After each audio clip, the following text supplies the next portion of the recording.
really good to be with you. Thanks for coming. I want to start by telling you about a friend of mine called Henry. Now, Henry, for many years of his life, would call himself, he's not in that picture, I should say, but he would call himself a white nationalist. And it all started for him back in 2017. Manchester Arena, Ariana Grande had been singing her heart out, 14,000 people were there, and at the end of the concert, you may know people were leaving, and some were searching for kebabs, some were just searching for their parents, and at the time that people were coming out into one of the foyers, a man with a 30-kilogram backpack strapped to his back came down the stairs and detonated it and killed 22 people and injured about 1,000 more. And from that time, my friend Henry decided that people with brown skin were the problem.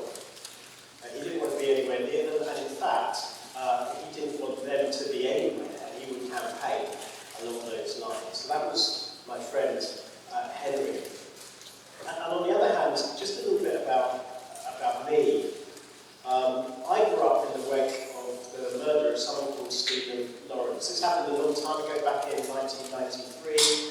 He was about 3 years older than me, just lived just down the road really from where I grew up. And while he was waiting for a bus one evening, 5 or 6 young people, not quite sure exactly how many, stabbed him to death in a racially motivated attack. And despite the fact that he was with a mate who survived, he tried to speak to the police and share what happened. They didn't believe him. They simply thought because he had brown skin that he must be part of the problem. And it took 20 years of campaigning and battles with the police before 2 of the people who were involved were finally brought to justice. And one of the things that emerged from that, because of the report that was done, was that there was this sense of institutional racism within the police force at the time. Sense for a word, that's what the report revealed. And one of the things that I experienced at that time was this kind of disproportionate, excessive, it seemed to be, stop and search policy that impacted me. So I have been stopped and searched by the police so many times that I cannot remember how many. It's just happened so many times over the years. And so here you have Henry and me. And you think to yourself, why on earth would we end up being friends? And the answer, in a word, is Jesus. Which brings us to the question of our topic today. Because is what happened to Henry and me something that's at the heart of Christianity, or did it happen despite Christianity? Because we're considering, as we've heard, this topic, Christians and race, is the Bible part of the problem? In other words, does the record of events at the heart of the Christian faith cause more harm than good? And in order to answer that question, we need to kind of define our terms. And so I want to start by just defining what do I mean when we talk about race and racism. So on the next slide, you'll see a kind of definition. Race is a socially constructed way of categorizing and ranking people based on physical characteristics. And one of the people who cemented this pseudoscience, I would call it, in our common thinking was a guy called Carl Linnaeus, who wrote a book, a scientific textbook, which classified Homo sapiens in this textbook called Systema Naturae, 10th edition, 1758, and he categorized people into 4 categories based on their continent of origin and the colour of their skin. And if you can't see it, let me draw out the pertinent details. 4 categories: Americanus, Europaeus, Asiatus, and Africanus. And essentially, here are the characteristics in summary. If you're Americanus, you're cheerful and free. Europaeus, wise and inventive. Asiaticus, haughty and greedy. Africanus, sly and sluggish. And of course, this has been wholly discredited today as not at all reflecting biological reality. And And yet it has influenced generations of people who look at those who they see around them differently as a result. Which brings us to the next definition, racism. What do we mean by that? Racism is the ideas and attitudes and actions that perpetuate the beliefs that racial categories are real, and that some races are superior to others, and that we can be reduced to these kinds of racial categories. And one of the things about seeing how this idea of race has emerged is that it shows us that it's actually quite a recent thing. And therefore we can answer this question about the Bible and race in one sense quite simply by saying when the Bible was written, the whole concept of race didn't even exist. It's a bit anachronistic to say that the Bible might have something to do with racism, because those categories would have been meaningless at the time the Bible was written. But make no mistake, the Bible has been used to justify racism. It has. Think of slavery as one example. Blackness was taken to be, in some corners of the church, a sign that people were inherently meant to be slaves. This reading of Genesis chapter 9, a man called Noah's curse of a man called Cain is taken as implying that people with dark skin are inherently meant to be slaves, even though the text doesn't mention the colour of people's skin. Or anti-Semitism, where assumptions about Jewish people have been made, and they've been shunned because some rejected Jesus, even though the scriptures, the Bible itself, says that there is no longer Jew or Greek or slave or free or male or female, because we're all one in Christ Jesus. And the way that empire has been used in colonial activities. So I have either the privilege or curse of sometimes speaking in St Paul's Cathedral. If you go to one of the chapels under St Paul's Cathedral, there's this upholstery on the seats. And in the corner of the upholstery of each of the seats it says, for God and empire. It's like those two things are like interlinked. Not so much just that Christianity can speak into what the empire does, but actually in some cases the empire can control what Christianity or Christians do. And then a final example would be the Windrush generation. So I live in South London, and Maureen Brown was 60 years old in 1956 when she came to the UK, first generation with her mum. And she describes the story of how her mum went up to a church called St Peter's, Walworth, and was turned away due to the plain fact of her black skin. And the Church of England, in that case, had to apologise for that. So I don't want to pretend. I want to just be right up front and say there are times when actually the Church has acted in ways that have perpetuated or been in line with racist ideas. And more importantly than all of that, there may well be people here who have experienced alienation or prejudice in all kinds of ways. And I want to say I'm really sorry if you've experienced that. And if you've experienced it at the hands of a Christian, I really want to say sorry. That is not the way of Jesus. I apologize for that. And thank you, if that is you, for turning up, being willing to just turn up and listen, because that takes guts. So I really appreciate you being here. So our question then is the division that we see the fault of the Bible? Is it true that if we get rid of the Bible, we'd be able to get rid of the problem? And so three quick things. First, something about the message of the Bible in general. Secondly, something about the message of Jesus in particular. And thirdly, something about the explanatory power of the Bible. So first, something about the message of the Bible in particular. And I want to say that the Bible actually celebrates ethnic diversity. It celebrates ethnic diversity. And I've just picked one small snippet from the New Testament here that a guy called Paul, an apostle, someone who'd seen Jesus and spoke for him, writes. And I pick this just because in it, he he draws richly from themes that come throughout the Bible. And so you can see it on the screen there. It says, "The God who made the world and everything in it is the Lord of heaven and earth, and doesn't live in temples built by hands, and is not served by human hands as if he needed anything. Rather, he himself gives everyone life and breath and everything else." This is just establishing who we're talking about, the God of the Bible. But then it says, "From one man he made all the nations." Now this is key. This is saying that the God who made the world, made everything, made one race, the human race, from which all other nations, as it says here, have emerged. And if we were to go back to the beginning of the Bible, it would say that that one race of people were all made in the image of God, made to reflect God, and therefore made with a dignity and an inherent respect that they all deserve. So one race made in the image of God, and from that all the nations flow. And by nations, the Greek word there is ethnos, so it doesn't just mean the political borders that we see today. It means all the kind of ethnic groups that exist.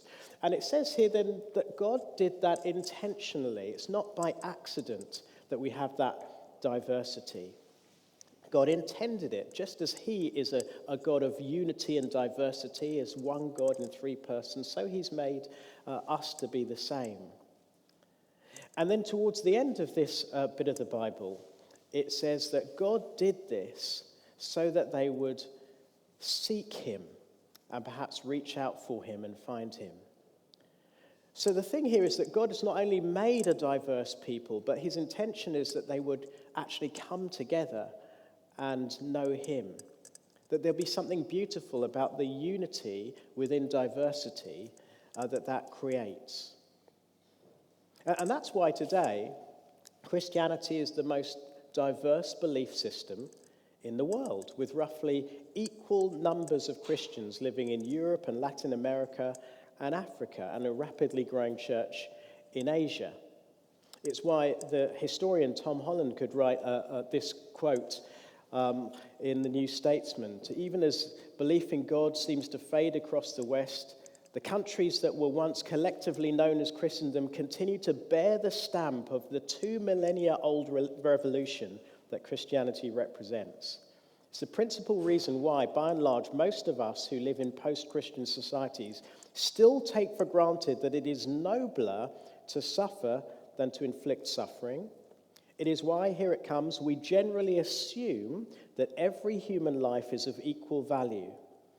In my morals and ethics, I've learned to accept that I'm not a Greek or Roman at all, but a thoroughly and proud Christian." This is someone who isn't coming from a Christian background, who's a historian, and who's saying actually that the society that we inherit is deeply indebted to Christian principles. It's why when Wilberforce called the transatlantic slave trade a contradiction of divine doctrine, he was going with the grain of Scripture. It's why when Martin Luther King spoke about his 4 children not being judged by the color of their skin but by the content of their character, he was going with the grain of Scripture. It's why when Archbishop Desmond Tutu declared to the UN that we must work to dismantle apartheid, that he was cutting with the grain of Scripture and not against it. This is the first thing to say then, that the Bible as a book, as a story, as a worldview, celebrates ethnic diversity. Second thing, let's consider what the brown-skinned Jewish man from the Middle East, at the center of the Christian faith, Jesus Christ, said himself. And the second thing is to see that Jesus called for love across differences. And so I want to take you to a particular story that he told to someone who struggled with ethnic prejudice. And it's particularly relevant because the person who he was speaking to in this exchange was religious and wanted to use the Scriptures to restrict his responsibilities to love. It's the story of the Good Samaritan. And even if you're not familiar with this particular story, you may well be familiar with the word Samaritan. It's synonymous, isn't it, with helping, doing kindness for a stranger. We've got a charity called the Samaritans, which we know is providing help and emotional support to people in trouble. Worldwide, the Good Samaritan Hospital is known as a place that emphasizes commitment to care. But in Jesus' day, there was no such thing as a Good Samaritan. In fact, for many Jews, the only Good Samaritan was a dead Samaritan. They were cursed in the synagogues, their places of religious worship. Beggars were instructed to refuse their money. Think the relationship between Hutus and Tutsis in the 1990s. Think the relationship between people in India and Pakistan at the time of partition. Think Protestant Unionists and Catholic nationalists. Think Israeli and Palestinian relations. That's the kind of tension that they would have experienced. And so he's telling this story to this religious man who wants to kind of use the scriptures to serve his own ends rather than God. And the story starts with tragedy. So I'm going to take us to the next slide. The story starts with tragedy. A man was going down from Jerusalem to Jericho when, as you read there, he was attacked by robbers. So a man's been mugged. And I don't just mean phone snatched and taken from his hand. I mean left naked and bloodied and unconscious at the side of the road. And the basic element of the story is that two people go past him and completely ignore him. Two people go past and completely ignore him. But then a third person walks past, and that's on the next slide, I think. The third person goes past, and when he saw him, he took pity on him and bandaged him up and so on. He turns his oil into ointment. He uses his wine as an antiseptic. He gets off his donkey, puts this man over it, and walks the rest of the way with him slumped on his saddle. And he gives a month's wages to care for him while he recovers. And at the end of this story, Jesus slips in that he was a Samaritan. Now, how does this help us with our question? Well, as I've said, Jesus isn't telling this story randomly. He's telling this story to this one person in particular who is wanting to use the scriptures to kind of restrict who he has to love. He's quoted from the Old Testament and said, "Who is my neighbor?" That's a quote from the Old Testament that said, "Love your neighbor." And Jesus tells this story and turns to this man and says, as you can see on the screen, which one of these three do you think was a neighbor to the man in the hands of the robbers? And the answer is obvious, isn't it? It was the Samaritan. It shows that what Jesus was asking for was not just tolerance of people who are different, but deep, expensive, unrelenting love. And it leaves such a bitter taste in this man's mouth that he can't even bring himself to say, the Samaritan. He says, the one who showed him mercy. He can't even say the words. So Jesus is saying, not just be kind to people who are different from you. No. He's saying, go out of your way to be kind to those who are different from you. And it's even more than that, because he's not really talking to the religious leader, is he? In the story, it's the Samaritan who's the one who shows kindness.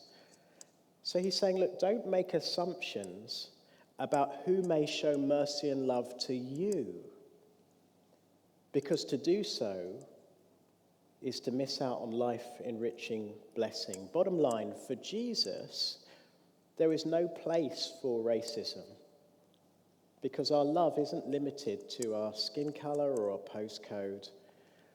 It extends to all of those who come across our path. And Jesus didn't just pontificate on this, he put it into practice. We're told elsewhere in the accounts of his life that he went out and sought Samaritans. In one case, he went out and sought out a woman who was a Samaritan who was hiding from public view, and didn't just say, I will help you, said, will you help me? So do you see, we've seen that the Bible itself, well, it celebrates diversity. We've seen that Jesus himself pushed us, encouraged us to love across difference. And finally, I want us just to see something of the explanatory power of the Bible. And in this final slide, you'll see something of the two main approaches that people often take to thinking about this issue of racism. I've called them the kind of structural approach and the individual approach. And the structural approach, that might chime with stuff you might have read, like Rene Edo-Lodge, why I'm no longer speaking to white people about race. Have people heard of that book? It chimes with that kind of approach. And basically it says, well, what is the problem with racism? Well, the problem is societal systems, and the problem's big. And the solution to the problem is mainly redistribution of power. And so what we need to do is campaign for that kind of change. And this approach tends to be most attractive to those from minority cultures, minority groups. Not exclusively, but often that's the case. And actually, when we look in the Bible, we see that there's kind of evidence of this kind of thing. There are examples where even within the Christian community, there was a need to adjust things because there were structural things that were leading to imbalances in the way people were cared for. But then on the other side, you've got the individual approach, which is to say racism is mainly about a few people who tend to see, who are bad apples, if you like. They tend to treat people badly, but they don't represent the whole. So it's a small problem. And mainly, if we get the right laws in place and educate people well, this problem will go away. And so what we need to do is really expose the lies that this is a bigger problem. And that tends to be often the view of the majority culture. And so we see evidence of this again in the Bible. James chapter 2 would be a part of the Bible that speaks specifically to people coming into church and being judged wrongly or rightly by individuals. So all to say that both of these are things you see in the Bible, but there's a piece missing when you just look at these two approaches. And that piece missing is what the Bible would call the sin of the human heart. The sin of the human heart. So on the next slide, this takes us right back to the beginning of the Bible, and I think this is the last slide. This takes us right back to the beginning of the Bible, and where the Bible would say the root of the problem of racism comes from. That humans have turned away from God, and as a result, they've ended up turning away from one another. So after our ancestors, Adam and Eve, have turned away from God, God is walking in the garden, sees them walking in the garden and says, "Who told you were naked? Have you eaten from the tree that I commanded you not to eat from?" And the man said, the woman who you put me here with, she's the problem. And then the woman turns to this serpent who has told her this lie and says, the serpent, he's the problem. He's the one who's done something. And what we see in this description, even if you're unfamiliar with it, is that our turning away from God seems to lead to our turning away and distancing ourselves from one another.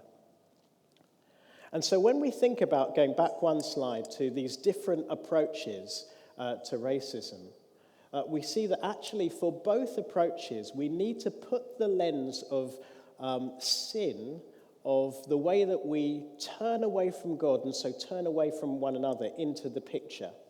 Because if we tend to be someone who thinks along structural lines, who thinks that it's a big problem that involves changing and redistributing power, we need to remember actually that we still have a degree of individual responsibility.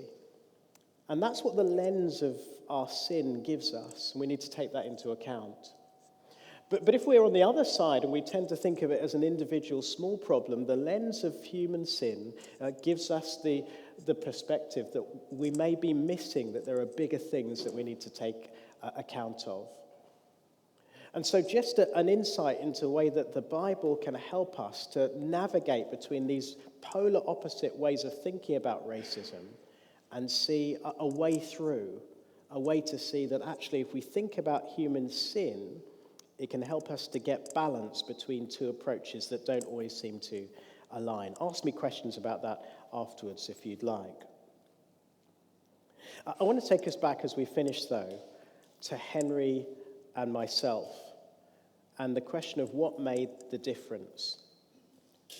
And our stories, Henry's and mine, they connect with the biblical story of the Apostle Paul. Apostle Paul hated Christians. He killed them. He saw them as a threat to all that he saw as right and good in the world. He was a more extreme version of my friend Henry. And what changed him? What changed Henry? It was an encounter with the living Jesus Christ. That's the thing that changed him, so that rather than hating people who were like me, he began to see that he was called to love them. And I want to just say to you as I finish that that offer of an encounter with the living Jesus is available to anyone and everyone who would open up the pages of the Bible and meet him there. That's his promise. And my testimony is that encountering the living Jesus in the words of the Bible can turn even enemies into friends.